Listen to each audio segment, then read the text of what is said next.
There are protests all across America, demonstrations against Project 2025 that are going on right now. So if you would like to participate, I suggest you go to Down with Tyranny. That's Howie Klein's website.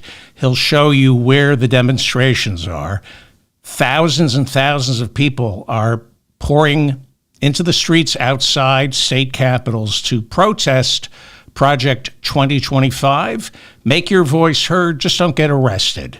Show up, but don't get arrested. More on all this later, as we're 17 days into what is a fascistic nightmare. I'll be honest with you. This is a nightmare. And get out there and protest. Call your congressman. I've given you the number for the Congressional switchboard. Let your senators and congresspeople know this is unacceptable. Florida Attorney General, former Florida Attorney General Pam Bondi was confirmed by the Senate. She's our new Attorney General. She was sworn in on Wednesday by Clarence Thomas. Only one Democrat, John Fetterman of Pennsylvania, voted to confirm her. Trump's border czar, Tom Homan, warned he would arrest Democratic New Jersey Governor Phil Murphy if Murphy made good on a promise to hide an undocumented immigrant living in his home.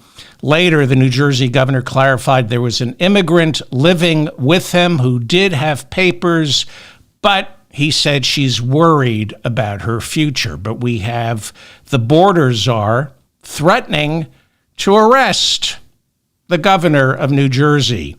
The CIA offered buyouts to all its employees, telling them to quit now and get paid until September 30th, 2025. This is against the law. You can't offer buyouts to government employees. The New York Times reporting that John Ratcliffe, the new CIA director, sent an email to the White House listing who his agency's newest hires are and would be the easiest to fire. But he sent the list of CIA hires in an unclassified email, as in he may have outed 2 years worth of new CIA agents whose cover is, I work in data analysis for the Labor Bureau. This is like, remember Valerie Plum? It sounds like the first person the CIA should fire is John Ratcliffe, their new head of the CIA. Wait, we have late-breaking news from October 28th, 2016, with just days before the presidential election. FBI Chief James Comey has announced he is reopening his investigation into Hillary Clinton's use of a private email server. Yeah, remember that? We have the head of the CIA sending unclassified emails listing 2 years' worth of new hires.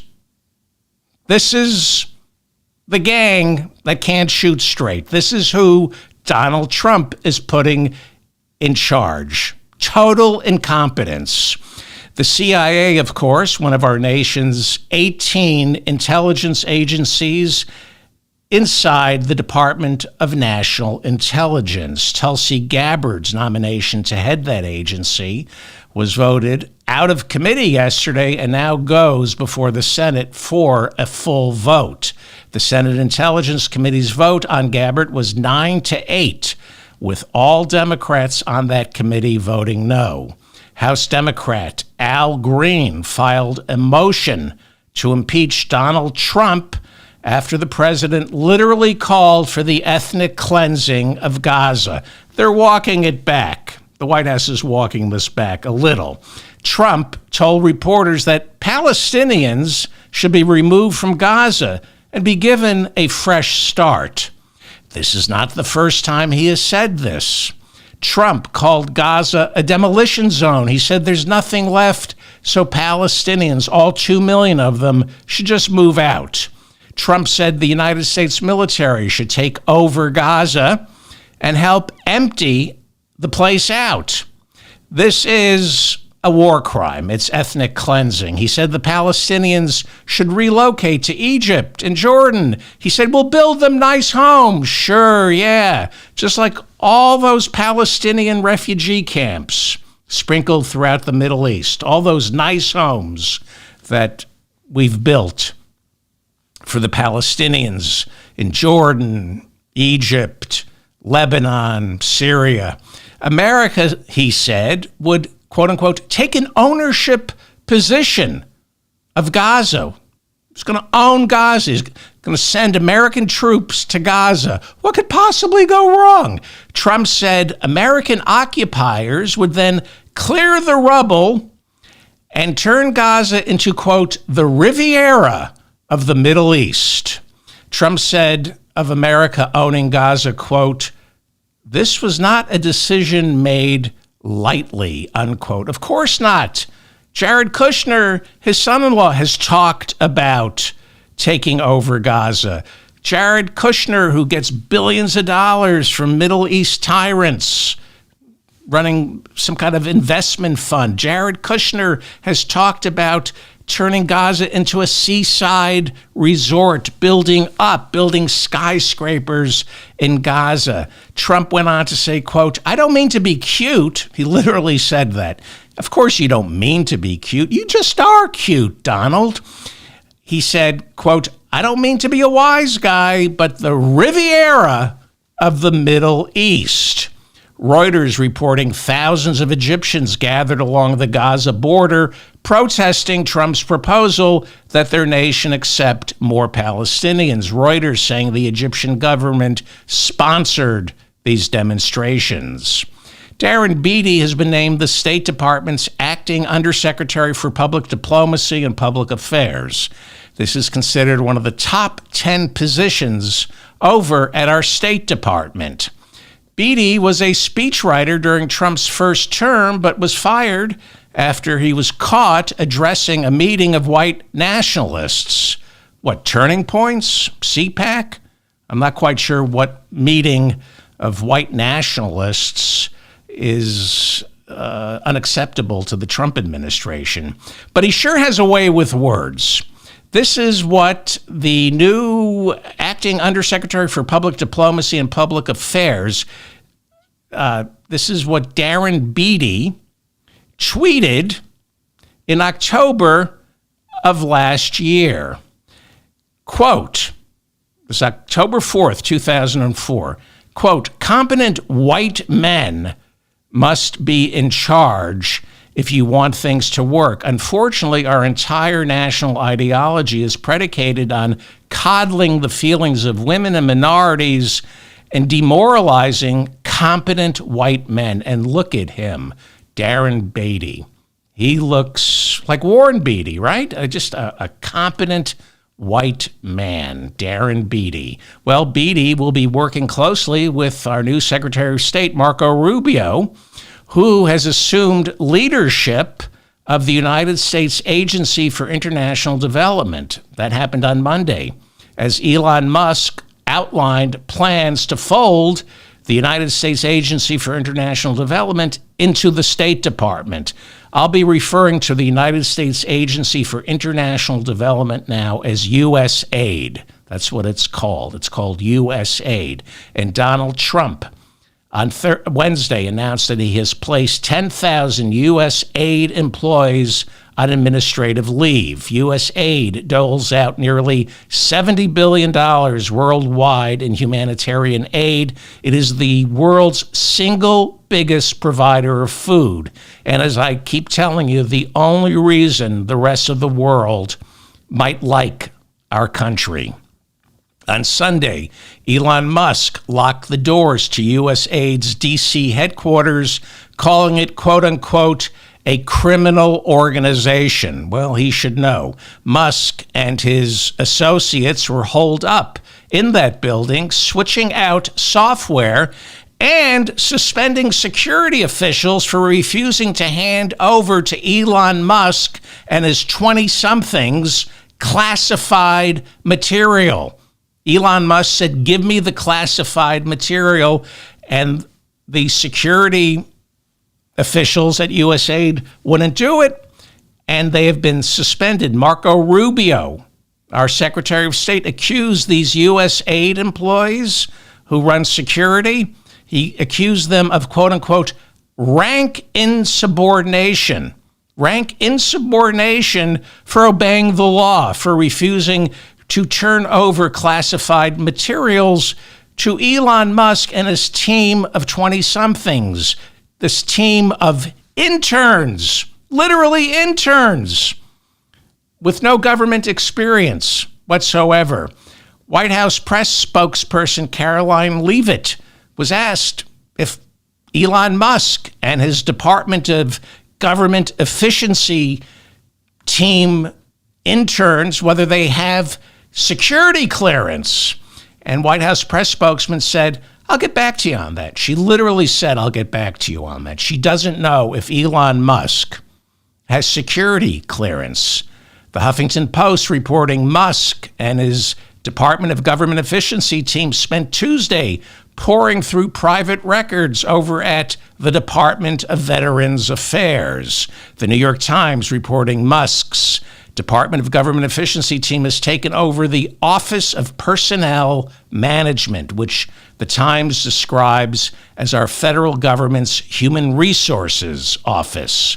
The New York Times reporting Elon Musk's Department of Government Efficiency team has taken over the United States Digital Service. The United States Digital Service was established 11 years ago by the Obama administration. The U.S. Digital Service performs updates on the federal government's internet capability. Musk, as we reported last show, was given access to the Treasury Department's computerized payment system. More on that in a second, and a circuit court judge may block further access. According to the New York Times, Musk has taken control of the General Services Administration, which essentially provides the hardware to run our federal agencies.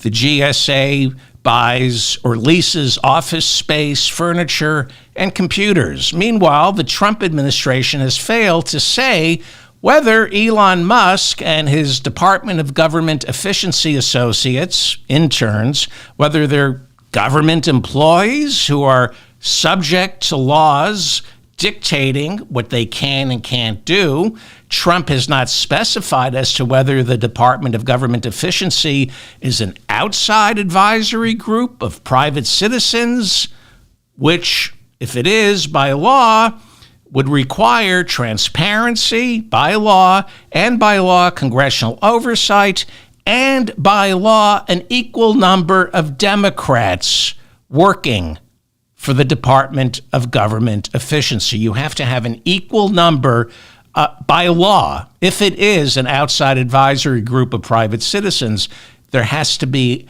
an equal number of Democrats working for it. Now, if the Department of Government Efficiency is not a government agency, if it's, say, a blue ribbon panel, and again, nobody knows what it is. Either way, what we do know is Elon Musk and his associates, interns, they're mostly interns, they are entitled to zero access to these agencies' offices and computer databases. There are laws dating back more than 100 years preventing Elon Musk, in whatever capacity he's serving our president, from rummaging through files or offering contract buyouts or locking out employees of the USAID building. He literally had the doors locked on Monday at the USAID building. It's against the law. Granted, so was trying to overturn the 2020 presidential election, and Donald Trump seems to have gotten away with that. Call the White House switchboard. Call the White House. There are protests. Do not get arrested or beaten up by the brown shirts who Trump pardoned. Go to a protest, make your voice heard, but get home safely. You know, there's the famous talk that black parents give their children. Learn the talk that black parents give their children and then go to a protest. Whatever you do, do not get arrested. Do not get arrested by the police. And if there's a whiff of violence, go home. Okay? Now, if the Department of Government Efficiency is in fact a legitimate government department, or if it's an illegitimate government department, Elon Musk and his associates, by law, must obey the Privacy Act. It's an actual law, the Privacy Act. The Privacy Act limits everyone's access to government files.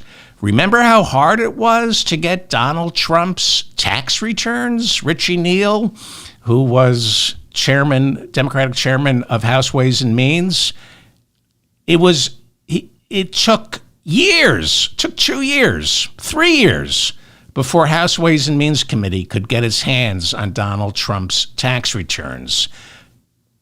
But Musk and his 20-somethings have reportedly been given access to, as Democratic Senator Ron Wyden just said, quote unquote, all of it.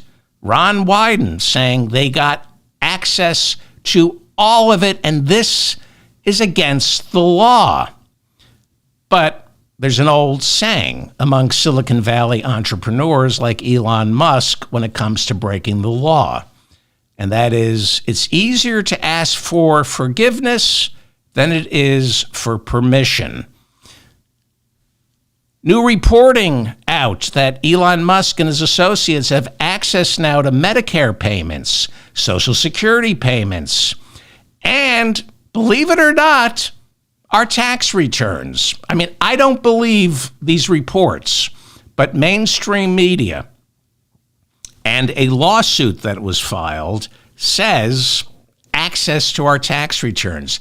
Had this happened, Treasury Secretary Scott Bessent, the billionaire hedge fund manager who's now our Treasury Secretary, he gave Elon Musk access to the Treasury Department's payment systems, but he insisted, Scott Bessent, our Treasury Secretary, who should now be impeached, is insisting that Musk has what is called read-only access, meaning he can read the files, but he can't touch them.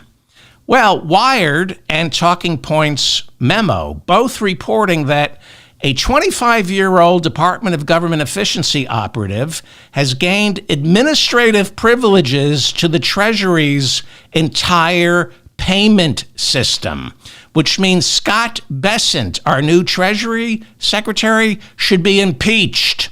According to Talking Points Memo, this payment system over at the Treasury Department makes 95% of the U.S. government's payments.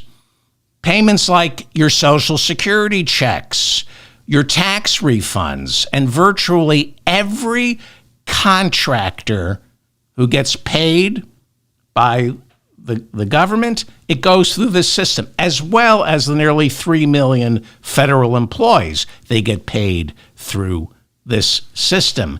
Talking Points Memo reporting 25-year-old Marco Elez, Markoelez, Marco Elez, who is part of Musk's Department of Government Efficiency team, quote, this is from Talking Points Memo, Josh Marshall writing over Talking Points Memo, Marco Elez, 25 years old, quote, has already made extensive changes to the code base for these critical payment systems, unquote. This is reporting from Talking Points Memo and Wired Magazine. Marco Elez, a 25-year-old Musk employee, quote, has already made extensive changes to the code base for these critical payment systems, unquote. The Wall Street Journal reporting Elon Musk and his Department of Government Efficiency team have gained access to Medicare and Medicaid, and you have 25-year-olds pouring through Medicare and Medicaid records to identify fraud and waste. A 25-year-old, do they even know what Medicare is? And they're going to identify fraud and waste.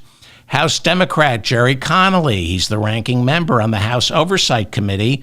Wednesday, he called on the House Oversight Committee to subpoena Elon Musk, but the motion was rejected along party lines, with 20 voting no on the Musk subpoena, 19 voting yes.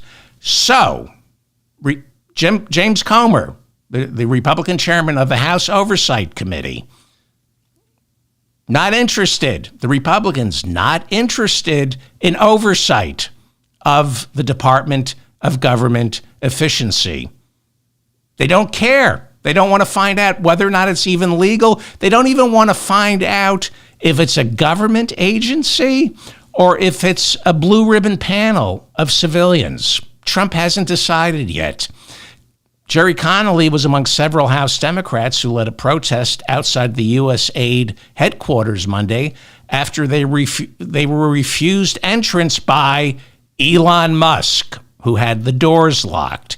Democratic members of Congress staged a nobody-elected Elon Musk rally outside the Treasury Department on Tuesday. Just like Monday's rally outside the USAID headquarters, on Tuesday, Congress members were denied access to the Treasury building. Speaking outside the Treasury building, Congresswoman Ayanna Pressley called Elon Musk, quote, a Nazi Nepo baby. That is Congresswoman Ayanna Pressley from the Squad calling Elon Musk, quote, a Nazi Nepo baby. She added, quote, I want to say to our Republican colleagues, pay attention. We're here today in the hopes that you will see the light. But if you do not see the light, we will bring the fire. Resist, she shouted. My old Congresswoman Maxine Waters told the crowd, quote, we've got to tell Elon Musk nobody elected your ass, unquote. Senator Elizabeth Warren said, quote, not one Democrat in America voted for Elon Musk. Not one Republican in America voted for Elon Musk. Not one independent in America voted for Elon Musk. Not one libertarian in America voted for Elon Musk. Damn it. Not one vegetarian in America voted for Elon Musk. And yet, Elon Musk is seizing the power that belongs to the American people. House Democrat, that's Elizabeth Warren, that was at the protest outside the Treasury Department. Scott Bessent, the Treasury Secretary, should be impeached for allowing this. House Democrat Mark Pocan of Wisconsin introduced legislation Tuesday banning special government employees. That's what Elon Musk is being called, a special government employee. Mark Pocan introduced a bill barring special government employees from having contracts with the federal government. Remember on the last show, I talked about Elon Musk being a government contractor who's pouring through records to figure out which government contractors are ripping off the Treasury Department. Pocan, in introducing this bill, pointed that Elon Musk currently has $20 billion in federal contracts for his companies Starlink and SpaceX, and his oversight of government spending, therefore, serves as a grave conflict of interest, so says Wisconsin House Democrat Mark Pocan, who introduced this bill. Well, Public Citizen, the people's lobbyist, along with the AFL-CIO, the SEIU, and the Alliance for Retired Americans, sued Treasury Secretary Scott Bessent for turning over America's Treasury payment system to Elon Musk. The lawsuit argues that the Treasury Department pays not just government employees, but millions and millions and millions of Americans who do business with or depend upon the federal government for a check.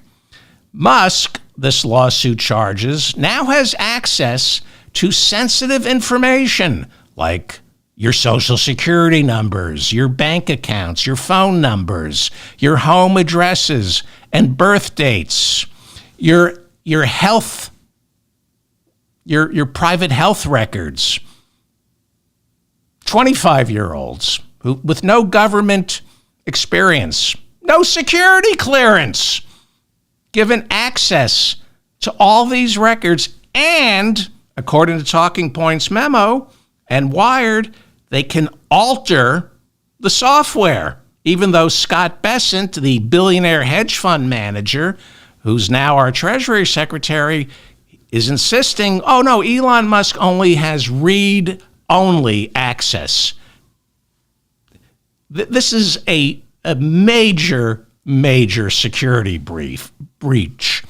In their lawsuit filed by Citizens United, which you should donate to, Citizens United, the people's lobbyist, in their brief asking the D.C. Circuit Court to deny Musk further access to these files, lawyers from Citizens United write, quote, "The scale of the intrusion into individuals' privacy is massive and unprecedented." They go on saying millions of people, including senior citizens on Medicare and Social Security, cannot avoid engaging in financial transactions with the federal government and therefore cannot avoid having their sensitive personal and financial information maintained in government records. This is a lawsuit filed by Public Citizen, the people's lobbyists. You should always donate to citizens, to Public Citizen, not Citizens United. Did I say Citizens United? Public Citizen. If I said Citizens United, I made a mistake. Public Citizen. Donate to Public Citizen. They are the people's lobbyists, and their team of lawyers are suing Scott Bessent, Treasury Secretary, on behalf of the AFL-CIO, the SEIU, and the Alliance of Senior Citizens. Give to Public Citizen. This is the Mop-Up. I'm David Feldman in New York City. Thank you so much for finding me. Please, these shows are hard to be seen, so please copy and paste these episodes and share them on social media. Share them with your parents, your grandparents, your children, your grandchildren, your great-grandchildren. Share them with friends. For a little while, it's going to be hard to find this show. So this is an audio podcast. You can download this wherever you get audio podcasts. And if you go on Apple, we make free transcripts available now on the Apple podcast app if you want to read this garbage. And subscribe to my channel and my newsletter. I'm on Blue Sky. My handle is The Mop-Up, David Feldman at The Mop-Up. Leave a comment. I read all your comments. If I made a mistake, let me know. I will issue a correction. And because I have erratic sleep and an erratic work schedule, you should hit the notifications bell after you subscribe to my channel so you'll know when I have a new episode that's up. Okay, sorry that I had to cover all of this. Well, how are we doing on time? Good. Secretary of State Marco Rubio just finalized a major trade deal with El Salvador. It's groundbreaking, it's unprecedented, and will save the federal government millions while providing El Salvador a much-needed infusion of cash. This trade deal is up there with Donald Trump owning Gaza and turning it into the Riviera. What's the trade deal that Marco Rubio announced with El Salvador? Well, first, before I tell you what the trade deal is, I need to remind you who our new trading partner is, the country of El Salvador. El Salvador has a total ban on abortion, one of the world's most draconian. In El Salvador, abortion is illegal, even in the case of rape, incest, or if the mother's life is in jeopardy. Doctors caught performing an abortion face 12 years in prison. Women caught undergoing an abortion face 8-year sentences, although some women caught getting an abortion have been sentenced in El Salvador to 50 years for quote-unquote aggravated homicide. According to some reports, women in El Salvador have been arrested for miscarriages or stillborn births after their neighbors turned them into the police, accusing them of abortions. El Salvador's president, Nayib Bukele, has become a darling of far-right authoritarians around the world. He got a standing ovation last year at the 2024 Conservative Political Action Conference, CPAC, here in the United States. That's Matt Schlapp's organization, Matt Schlapp. In Bukele's speech, he's the president of El Salvador, he warned America's next president. He said, America's next president must do whatever it takes to defeat the dark forces taking over your country. There are dark forces taking over our country. You know who they are. In case you don't remember, Hungary's authoritarian leader Viktor Orban spoke at CPAC in 2022 to remind Americans of the dark forces taking over America. He called America a Christian nation. And he said there are dark forces trying to defeat the Christians here in the United States. As I've been telling you, fascism, this authoritarianism, is transnational. It's an international movement that's not just taking hold here in the United States. That is Don Jr. in Hungary back in March of last year, meeting with Hungary's fascistic leader, Viktor Orban, who may get the EU to kick Hungary out because of his affinity towards Putin and his illiberal tendencies. Donald Trump Jr. also attended El Salvador President Bukele's second inauguration back in July of last year. Well, Donald Trump Jr. did a lot of foreign travel in 2024. Loves fascists, loves El Salvador, loves Hungary. And in December of 2024, Don Jr. vacationed in Italy, which is currently enjoying its first fascist leader since Mussolini. Like I said, this is a transnational movement.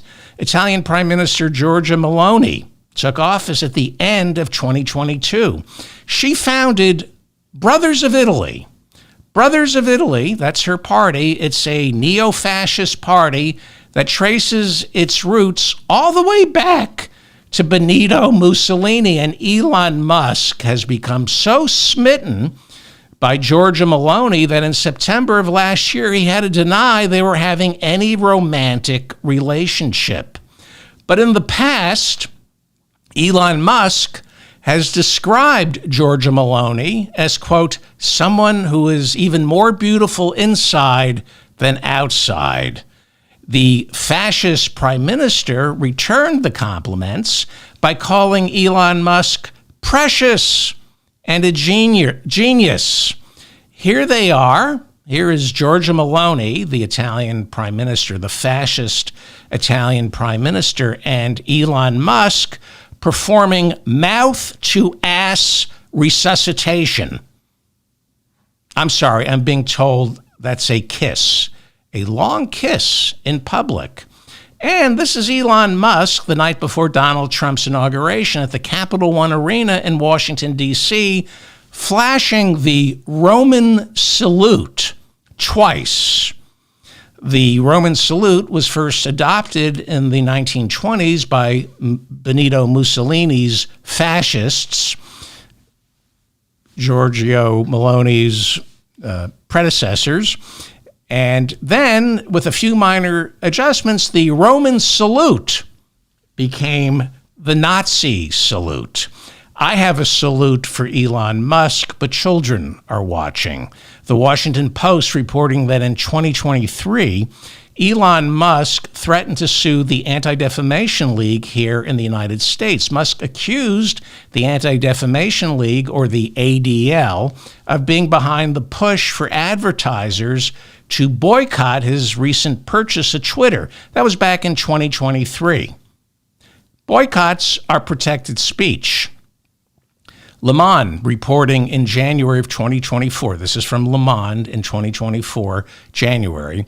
Le Monde reports that after a visit to Auschwitz, Elon Musk admitted he was naive when it came to the widespread hatred of the Jews.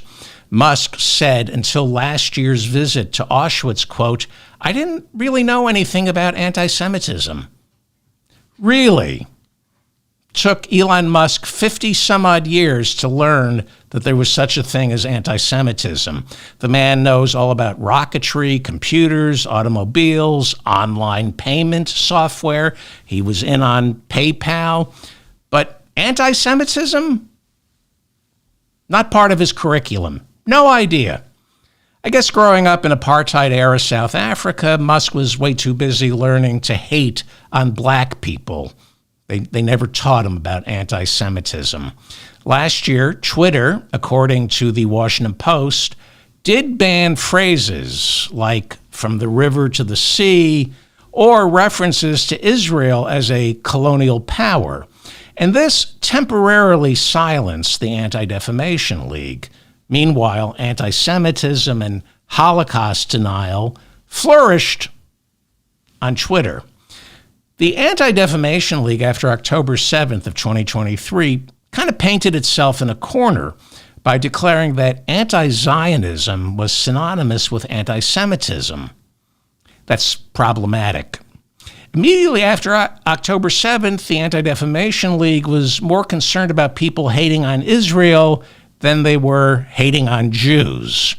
So as long as Musk appeared to be protective of Israel, the Anti-Defamation League backed off, which is why on the Sunday before Trump's inauguration, after Elon Musk stood in front of a podium with the Great Seal of the President of the United States, stood in front of that podium and flashed two, not one, but two Zig Heils, the ADL, in its infinite wisdom, decided to give Elon Musk a pass and said he deserves the benefit of the doubt. Sure he does. But within days, Elon Musk was on Twitter making jokes, trivializing the Holocaust. And the Anti-Defamation League was left with no choice but to once again condemn Elon Musk. The leadership of the ADL, problematic. Well, since Elon Musk's two Zig Heils, the Washington Post reports that more than a dozen Canadian and American Jewish groups are now urging their followers to leave Twitter. The Union for Reform Judaism, one of the world's largest Jewish groups, signed on to this letter, accusing Twitter of promoting, quote, hate, anti-Semitism, and societal division, unquote. The letter called for a boycott. The letter called for a boycott of Twitter. The letter states, quote, to advertisers, including Google, Amazon, and the Anti-Defamation League, pull your ads now. The ADL said, we do not advertise on Twitter. Some people say the Anti-Defamation League has in the past advertised on Twitter or X. Jewish groups are now calling for a boycott of Twitter. They are also asking that Google and Apple no longer make Twitter available on their app stores. The letter calling for the boycott of Twitter labeled Elon Musk as, quote unquote, an urgent danger to Jews and one of the leading purveyors of anti-Semitism in the world. Elon Musk, okay? The letter mentions Musk's support for extreme right political parties in Europe, like the anti-Muslim and silently anti-Semitic. Muslims are, at least Arab Muslims, are Semitic. The anti-Muslim and quietly anti-Semitic Alternative for Germany party. The letter cites Elon Musk's support for the far, far right Alternative for Germany party, whose convention Elon Musk addressed 2 weeks ago, where in his speech he urged Germans to stop feeling guilty about their past. He said, forget your past. Yes, Germany, forget your past so you can repeat it. So there's Elon Musk sucking on the face of Italy's first neo-fascist prime minister since World War II. That's the man who is raiding Washington, D.C. Nobody elected this man. Like I said, Italy, that's where Donald Trump Jr. vacationed last December because it's fascist season in Italy. He went to Italy. He went to Venice. He went to Venice with his new girlfriend. And, it's so romantic, Venice. And did Don Jr. take his new girlfriend on a gondola ride through the canals? Did they kiss under the Bridge of Sighs while Vivaldi echoed through an open window? No, Elmer Fudd Jr. went duck hunting. Seriously. Because why else would you visit Venice? Everybody knows you go to Venice for the duck hunting. I mean, growing up, my father and all his World War II buddies, when they talked about liberating Europe from the Nazis, from the fascists, the first thing these guys always waxed nostalgic about was the duck hunting in Venice. You see, World War II was an opportunity for dirt-poor American men like my father and American women to go off and see exotic places they never would have had the chance to see. And if they were lucky enough not to be killed, then they came back to America with a much keener grasp of our place in the world. And they also had a thirst for travel. And one of the things that all these men and women who went overseas to fight fascism, what they all came home with was a love for duck hunting in Venice. That's what they saw in Venice, an opportunity to hunt ducks. Well, Don Jr. has been accused of illegal duck hunting. A legal complaint has just been filed against Don Jr., this idiot, for hunting without a license in a conservation zone in Venice and killing a rare species of duck. How romantic. You take your girlfriend to Venice to kill ducks. Luana Zanella is a member of both the Italian Parliament and the Green Party. This is true. And this isn't why I'm bringing this up, but this is true. She told reporters yesterday that Donald Trump Jr. committed a crime. And then she added, I'm not making this up. She said of Don Jr.'s illegal duck hunting, it's despicable. She literally said, despicable. Duck hunting is despicable. I guess she was channeling Daffy Duck. I just read the word despicable, and I thought, wow, am I smoking dope again? Am I tripping? I mean, anyway, Don Jr.'s been traveling. Here he is with Tucker Carlson. Let me go wide here. Here he is with Tucker Carlson and Matt Gaetz attending El Salvador's President Nayib Bukele's second inauguration last year. Do you see there's Tucker Carlson, Matt Gaetz, Don Jr. This was back when Kimberly Gargoyle and Don Jr. were still going out. Is that Mike Lee? I don't know. I don't think that's Senator Mike Lee. Maybe.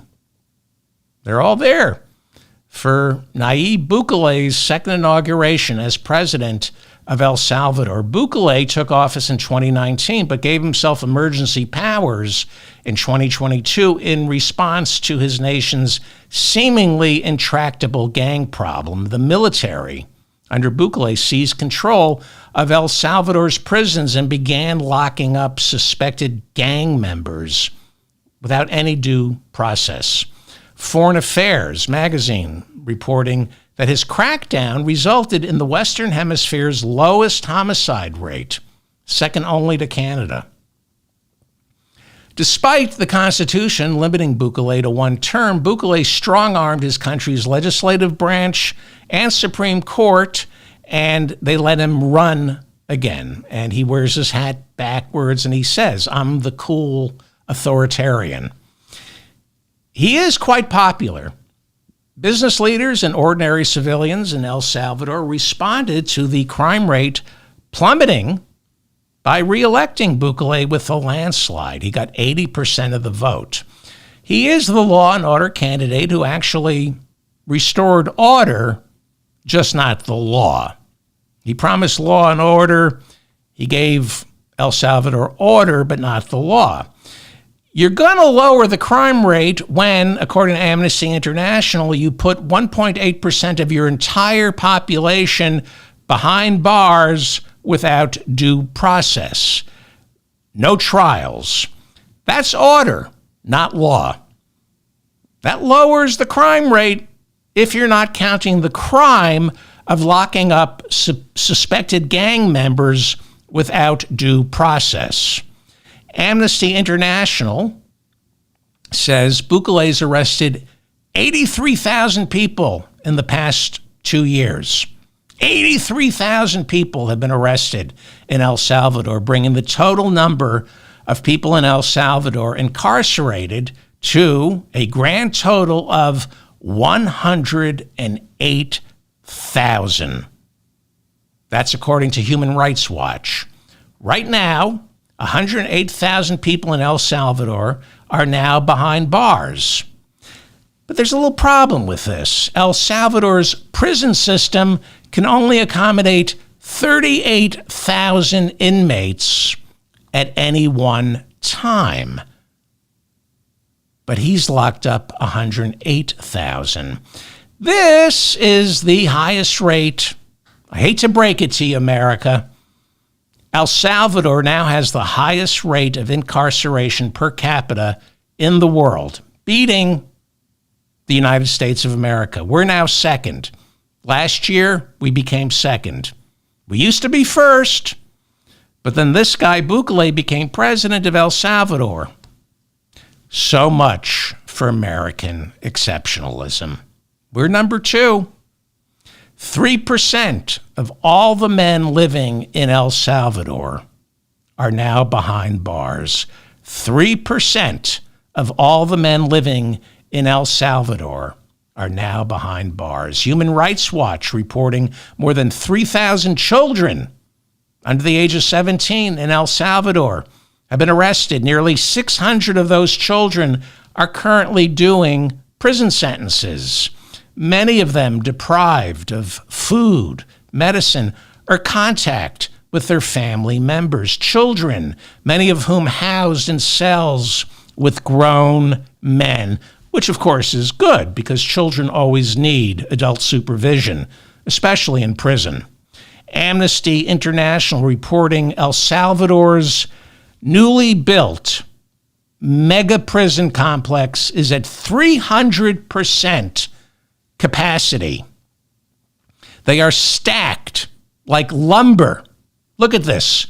Prisoners are victims of gross violations of human rights. This is not law and order. This is order. This is a crime. It's not the law. This is a crime. You cannot bring the crime rate down by committing more crimes. It is a crime to treat prisoners this way, with or without a trial, innocent or guilty. It is against international law to treat anyone, including prisoners, this way. This is not law and order. It's just what Don Jr., Tucker Carlson, Matt Gaetz, Donald Trump, and Marco Rubio think is law and order. Amnesty International reporting that at least 300 prisoners in El Salvador have died in the past 2 years from torture or lack of medical care. But 300, that's the number they give us. El Salvador's Bureau of Prisons has made it impossible for human rights organizations to monitor conditions inside these prisons. Amnesty International reporting medical inspections of prisoners have been denied. Doctors are not allowed inside the prisons, despite court orders to send doctors inside. The courts have ordered doctors to go in there, but the president of El Salvador won't let the doctors in because he says it's not safe. Why? Because of the prisoners or the guards? Why is it unsafe? Human rights activists in El Salvador are being arrested, accused of gang affiliations. No trials, no due process. You look like a gang member. Lock them up, and they're never being released. Bukele says they are never being allowed out. Never. That's what he said. This is why journalists, fearing for their lives in El Salvador, have now fled to neighboring Costa Rica. I'm going to tell you the big trade deal that our Secretary of State, Marco Rubio, just made with Nayib Bukele, the president of El Salvador. Amnesty International calling his mega prison complex, quote, nothing short of systemized torture. This is Anna Picker. She's the Americas director at Amnesty International. So she monitors the Americas. That would be all the countries in South America.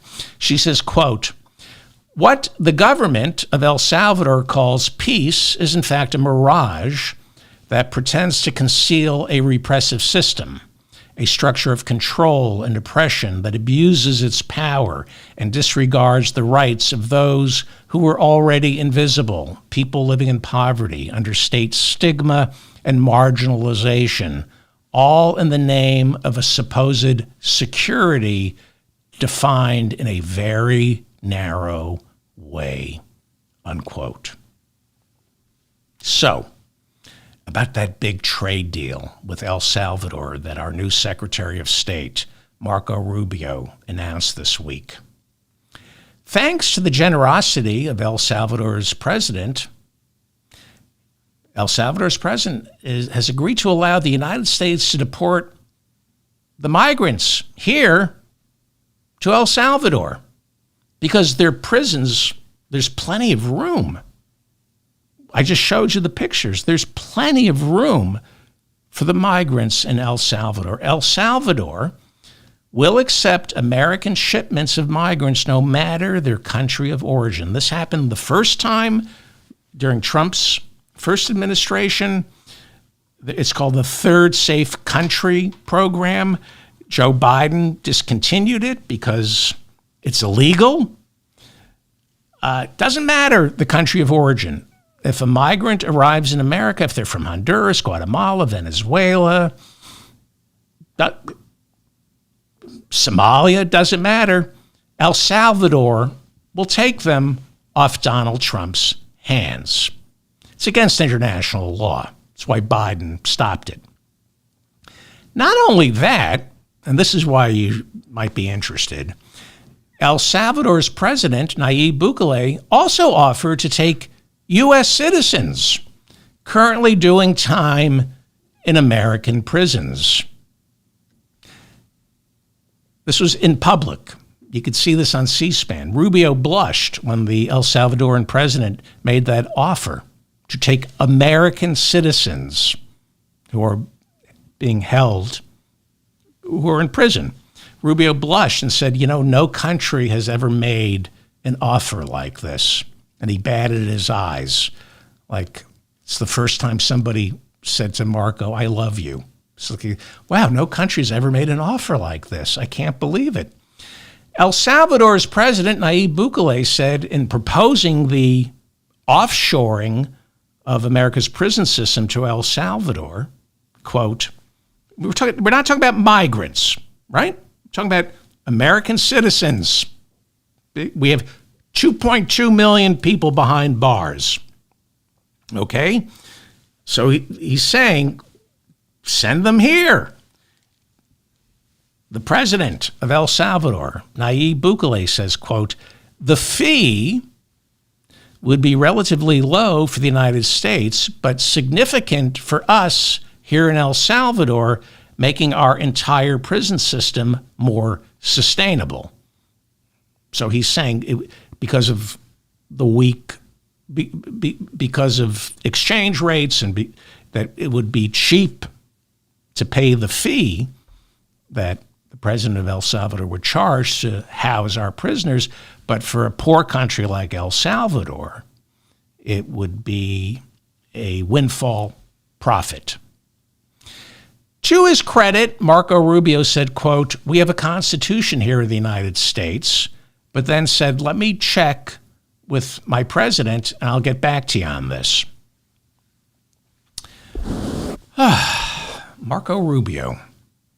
So, when asked about outsourcing our prisons to El Salvador the next day, Donald Trump had an Oval Office press conference, and he said, I don't know anything about this. The same way Trump said he had no idea about Project 2025. Remember that last year? I don't know what Project 2025 is. Remember when he pretended he had no idea who David Duke was?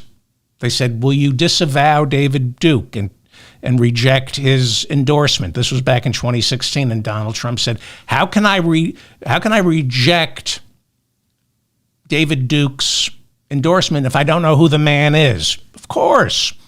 Has no idea who the Grand Dragon of the KKK of Louisiana is, David Duke. No idea. I think the guy ran for governor of Louisiana, but Donald Trump has no idea who David Duke is.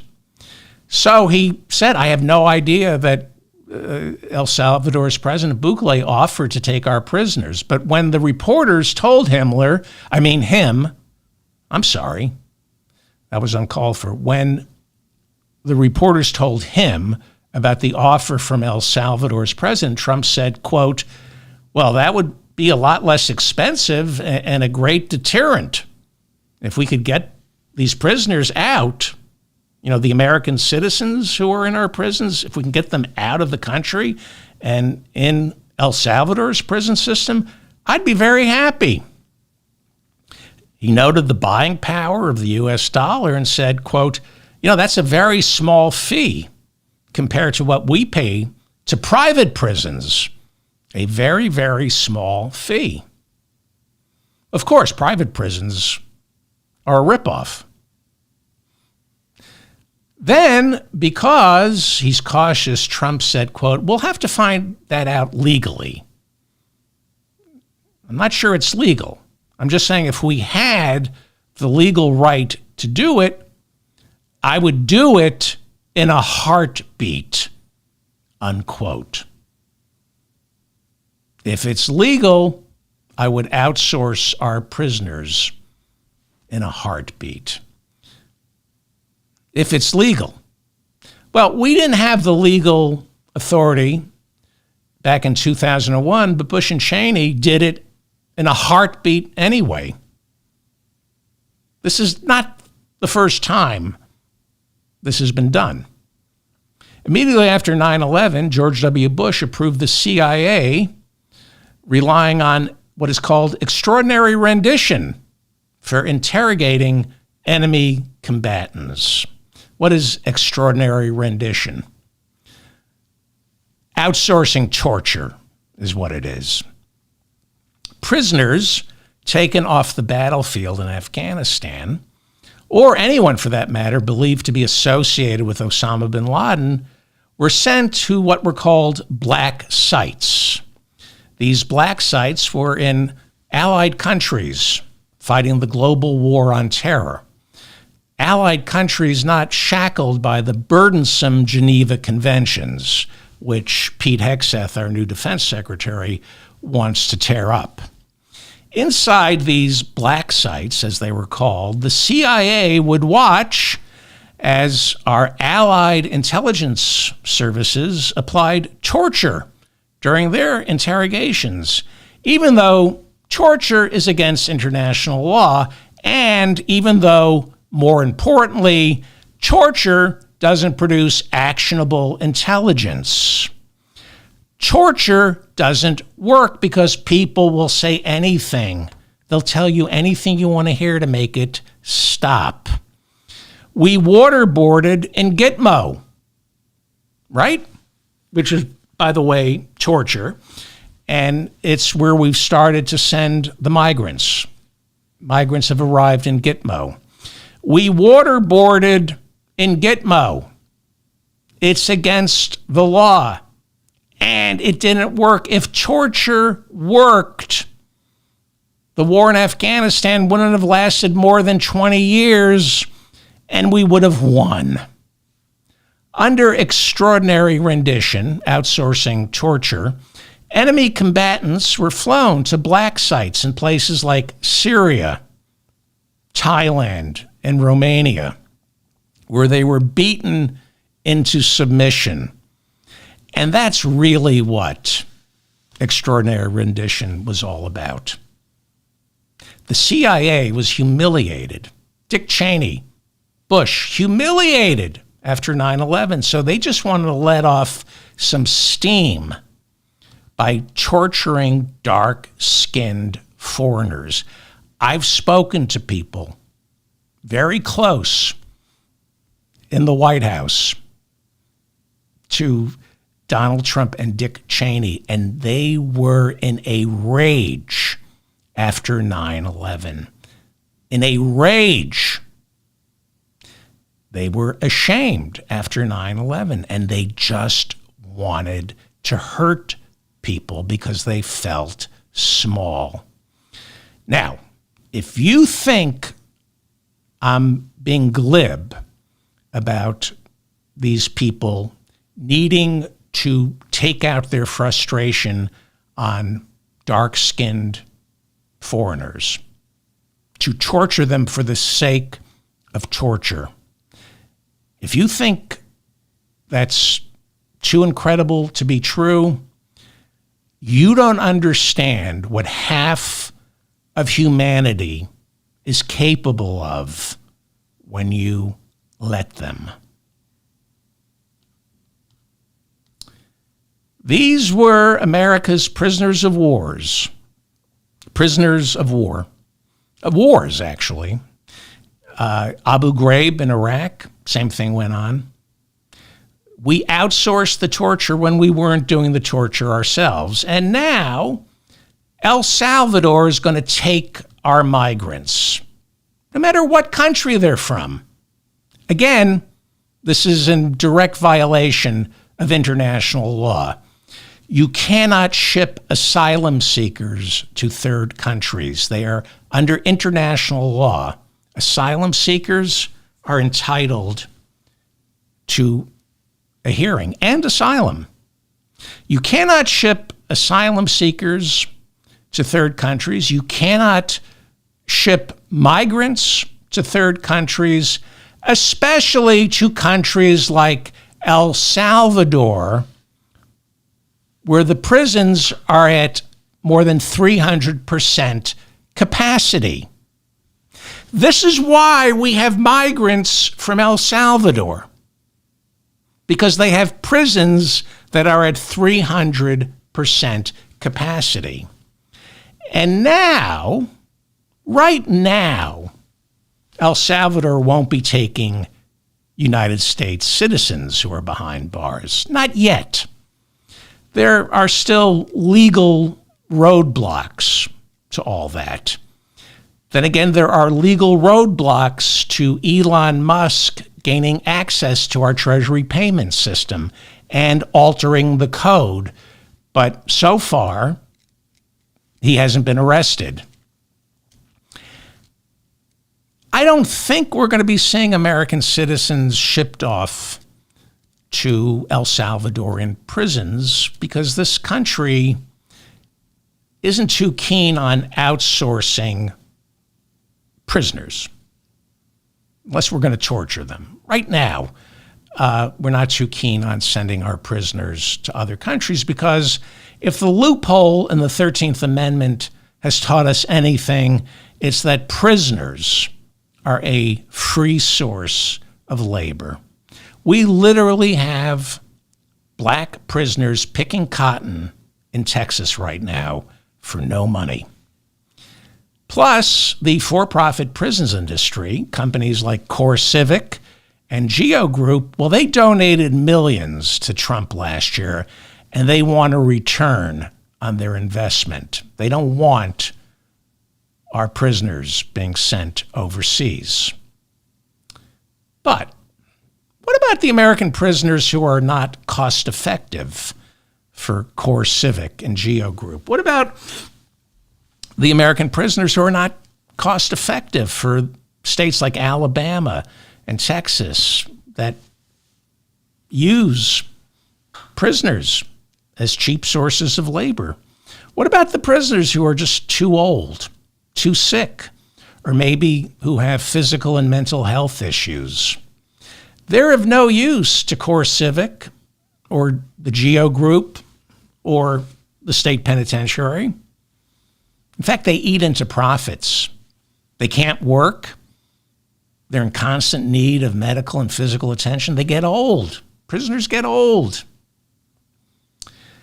There are, as we speak tonight, massive protests going on around the country, outside state capitals. You should go to downwithtyranny.com. That's Howie Klein's website. You can find out where these mass demonstrations are being staged. I recommend you call the White House switchboard, the State Department switchboard.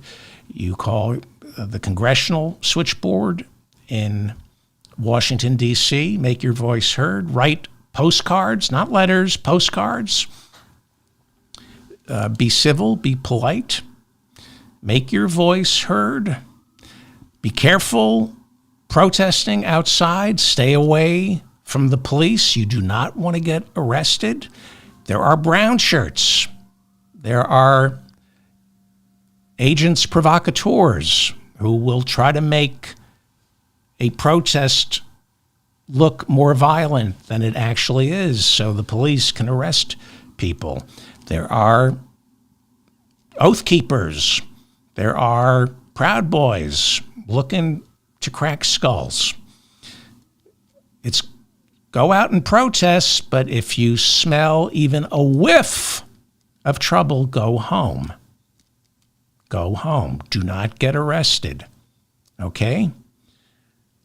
Trump is ushering in, there's no question, this is just fascism, transnational fascism. And we need to fight for our country. Unless we nip this in the bud, El Salvador will be more than willing to take American citizens who are in prison off Trump's hands for pennies on the dollar.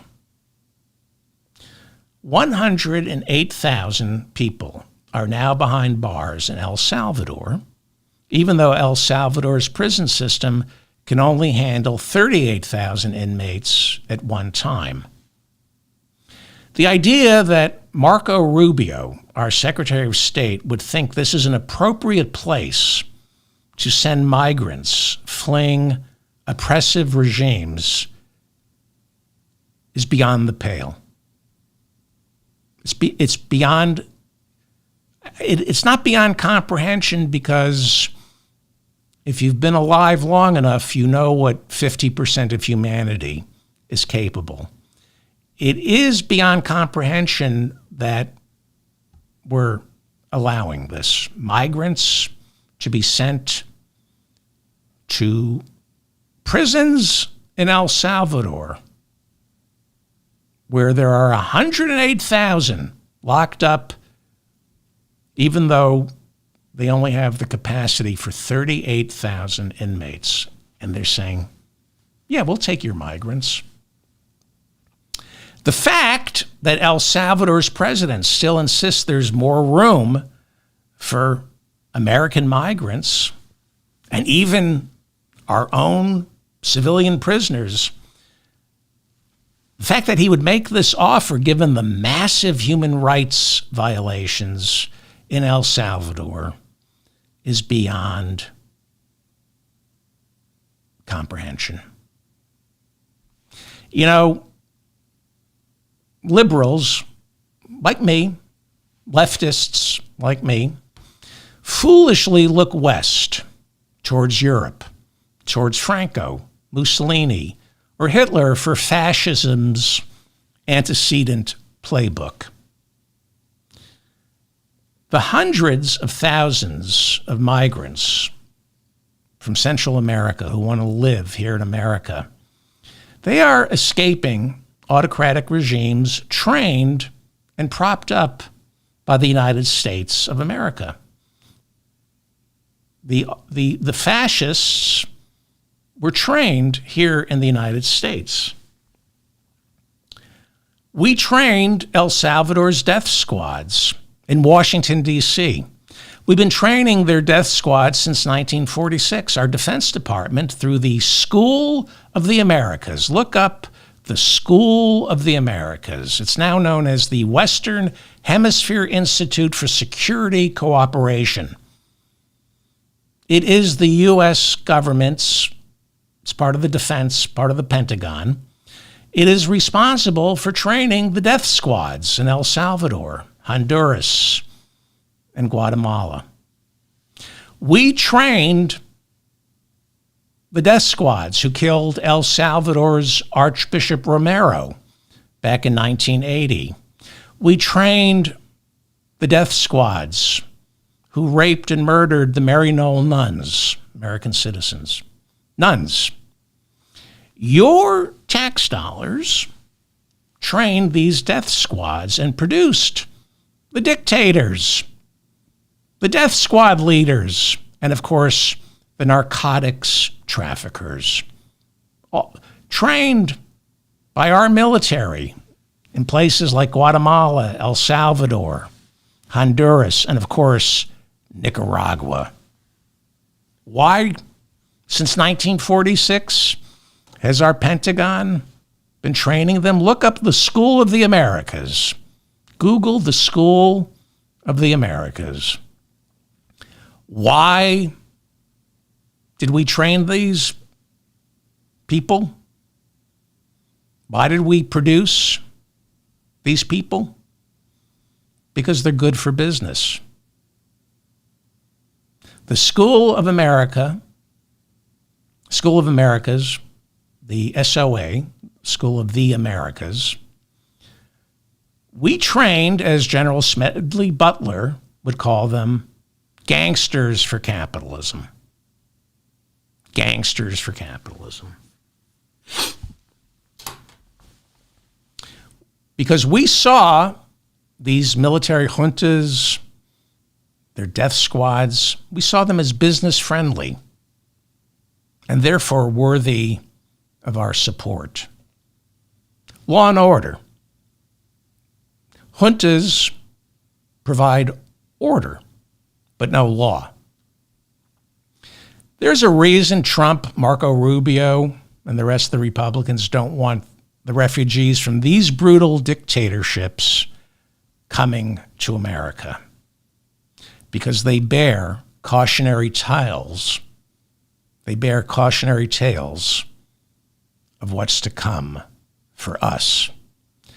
I'm David Feldman, reminding you to stay strong and protect the weak. That's General Pinochet of Chile, who our CIA propped up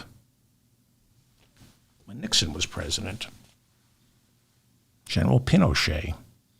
The Chicago School of Economics, Milton Friedman, was behind this. The Straussians. It was all about get Pinochet in there, get Allende out, and we're going to privatize government. We're going to privatize the pensions.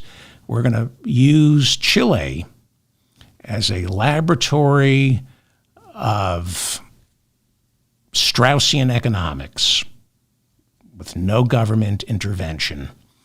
And that meant taking people like me and you on a helicopter ride and dropping them from 20,000 feet. This isn't new. This isn't new. Make your voice heard. Thank you for listening. Take care of yourself. If you go out and protest, take care of yourself during the protest.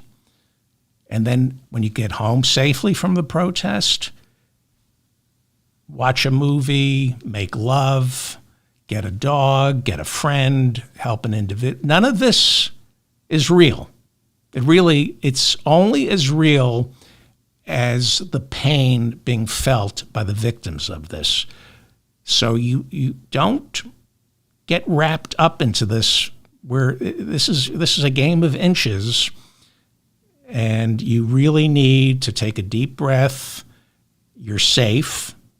You got to worry about the people who are not safe, and don't enjoy the adrenaline that comes with getting worked up. You can, I'm a rageaholic because it produces endorphins and it feels good to be angry all the time. And also, you can get addicted to being terrified that we're turning into a banana republic. I got news for you. We already are a banana republic. For most of my listeners, you've survived the banana republic. The income inequality that we have right now is worse than anything from the banana republics of the 70s. Okay? You got to take care of yourself. Take care of yourself and then take care of others. And if you go out and protest, or if you write one postcard, then you're done for the day. And stop watching the news. Stop getting worked up. This is going to be a long haul. All right? Please, again, this show is hard to find because of obvious reasons, so please subscribe to it. This is an audio podcast. Please hit the notifications bell so you'll know when I'm doing a new show. Subscribe to my newsletter. I'm on Blue Sky. The handle is the mop up. Okay. And boycott. Be careful where you spend your money. Better yet, don't spend it.